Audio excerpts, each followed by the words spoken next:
Assalamualaikum warahmatullahi wabarakatuh. Kembali lagi bersama saya Fitri Setiawati Sulaiman di mata kuliah Analisis dan Visualisasi Data.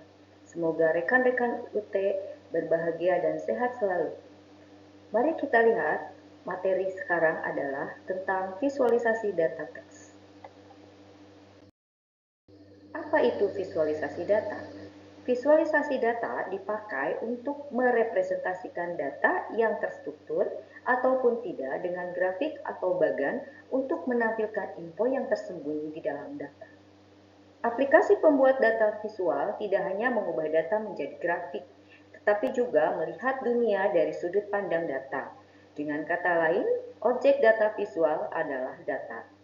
Dan yang sebenarnya kita mau adalah menggunakan data sebagai suatu alat dan memvisualisasi data tersebut untuk menjelajah dunia. Mengapa visualisasi data itu penting? Alasan utama kenapa data visual itu penting dikarenakan oleh banyak data yang ditampilkan secara visual memungkinkan banyak orang untuk memahami data dengan cepat. Alasan lainnya, penelitian menunjukkan bahwa orang mengingat 80% apa yang mereka lihat, tapi cuma 20% apa yang mereka baca. Otak kita dapat mengingat gambar jutaan kali lebih cepat daripada kata. Dan karena itu, data visual dapat membantu kita dalam mengingat dan mencerna informasi.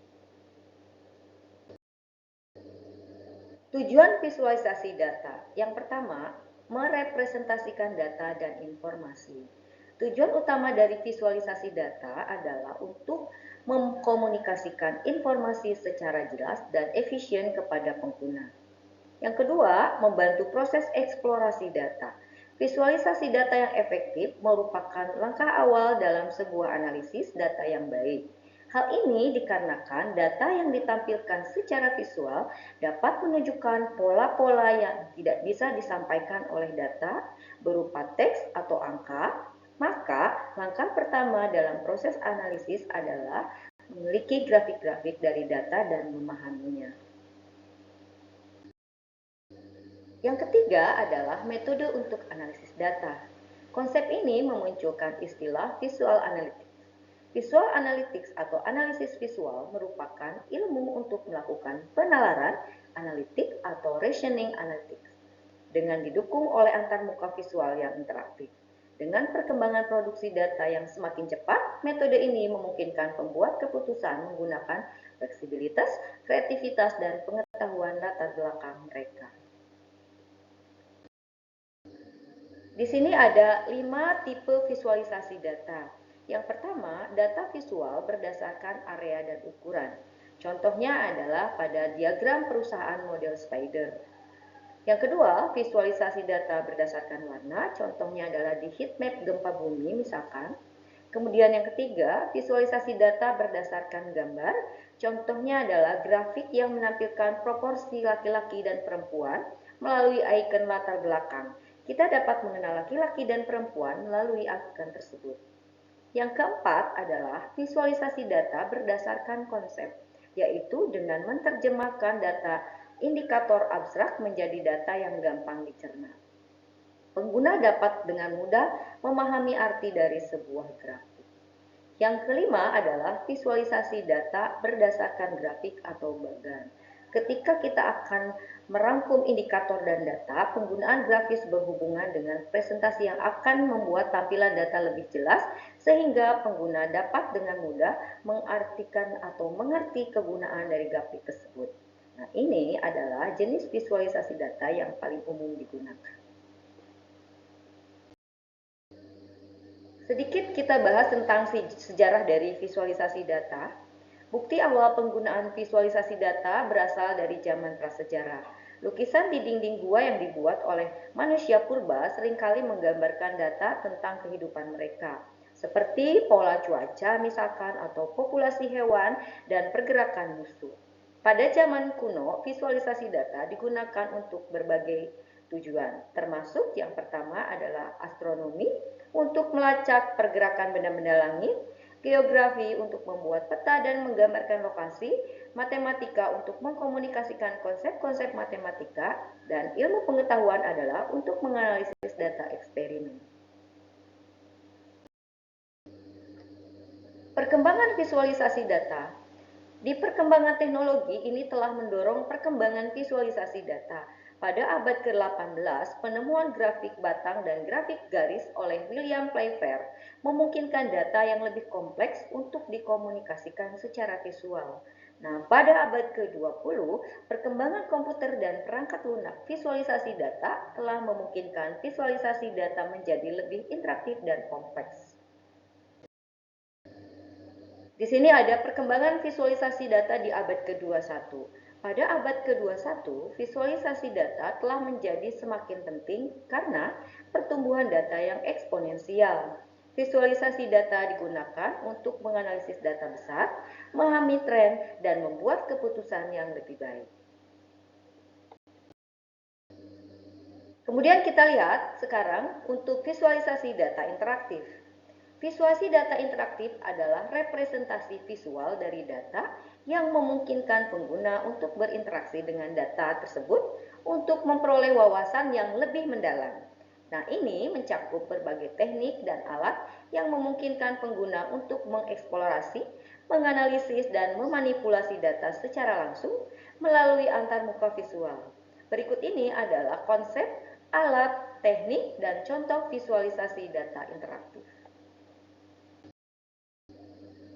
Di sini kita lihat dulu konsep dari dasar visualisasi data interaktifnya.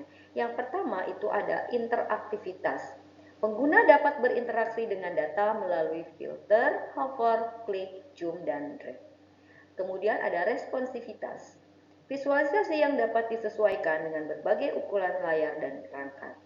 Kemudian yang ketiga adalah real-time update, kemampuan untuk menampilkan data terbaru secara real-time. Di sini ada beberapa teknik dari visualisasi data interaktif. Yang pertama adalah filter dan slicer. Ini memungkinkan pengguna untuk memilih subset data yang ingin mereka lihat. Kemudian ada drill down, kemampuan untuk melihat data lebih detail dengan mengklik elemen tertentu. Kemudian ada tooltip dan hover menampilkan informasi tambahan saat pengguna mengarahkan kursor ke elemen visual. Kemudian animasi menambahkan efek visual untuk menampilkan perubahan data dari waktu ke waktu. Kemudian ada beberapa langkah-langkah untuk membuat visualisasi data interaktif. Yang pertama, kita identifikasi tujuan. Kemudian yang keduanya kita pengumpulan data terlebih dahulu. Yang ketiga, pemilihan alat. Yang keempat, desain visualisasi. Yang kelimanya, pengembangan. Yang keenamnya, uji coba dan iterasi. Yang ketujuh adalah publikasi. Visualisasi data interaktif membantu dalam membuat data lebih mudah dipahami dan dianalisis, serta memberikan kemampuan untuk mengeksplorasi data secara mendalam dengan alat dan teknik yang tepat. Nah, visualisasi data interaktif dan pengambilan keputusan pada pembahasan ini kita akan menggunakan paket Shiny di aplikasi R untuk visualisasi data interaktif. Nah, yang digunakan adalah Shiny. Di sini, Shiny adalah framework dari R yang memungkinkan kita untuk membangun aplikasi web interaktif dengan mudah. Shiny memungkinkan kita untuk menggabungkan analisis data dan visualisasi dengan antarmuka pengguna yang interaktif.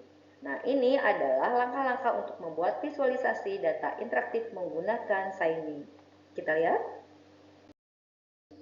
Yang pertama, instalasi dan persiapan. Jika belum menginstal package Shiny-nya, Anda perlu menginstalnya terlebih dahulu.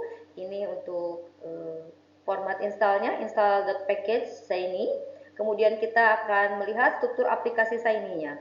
Aplikasi Shiny memiliki dua komponen utama, yaitu yang pertama ada user interface atau UI, bagian yang menangani tampilan dan antarmuka aplikasi. Kemudian ada server, ini adalah bagian yang menangani logika dan pemrosesan data. Selanjutnya kita lihat contoh aplikasi Shiny sederhana. Kita lihat berikut adalah contoh aplikasi Shiny sederhana yang membuat plot teraktif dari dataset MTKS. Kita lihat. Ini Mungkin kita hanya menampilkan codingannya saja teman-teman, karena kalau upload aplikasinya besar, kemarin saya tidak bisa upload di YouTube juga. Ini ada beberapa, nah ini kita load Shiny package-nya ya. Kemudian kita panggil library Shiny-nya juga ya. Dari situ kita mendefinisikan dulu UI for application UI-nya. Di situ ada fluid edge dan lain sebagainya. Kemudian di sini untuk application title-nya, judulnya interaktif gitu kan, misalkan pakai plot. Ini mungkin kira-kira seperti ini. Nah, ini adalah untuk main panelnya ya. Nah, ini untuk define server logic-nya. Kemudian kita run the application. Kemudian yang keempatnya kita menjalankan Shiny tersebut. Nah, untuk menjalankan aplikasi ini, simpan kode di atas dalam file bernama app.r. Kemudian jalankan file tersebut di RStudio atau di terminal R. Ini untuk contoh format perintahnya, Shiny run app.pet slice to slice appr. Kemudian yang kelimanya adalah menambahkan interaktifnya yang lebih lanjut ya, kira-kira teman-teman seperti ini. Ini untuk menambahkan data interaktif yang lebih lanjut. Di situ ada load necessary package, kita panggil library-nya, define UI for application-nya. Nah, ini fluid page. Kemudian di situ kita menampilkan interaktif profit, Shiny, and floaty gitu kan. Nah, ini untuk main panelnya, untuk pemanggilannya nanti akan keluar di plotnya. Kemudian ini adalah define server logic required to draw the plotnya.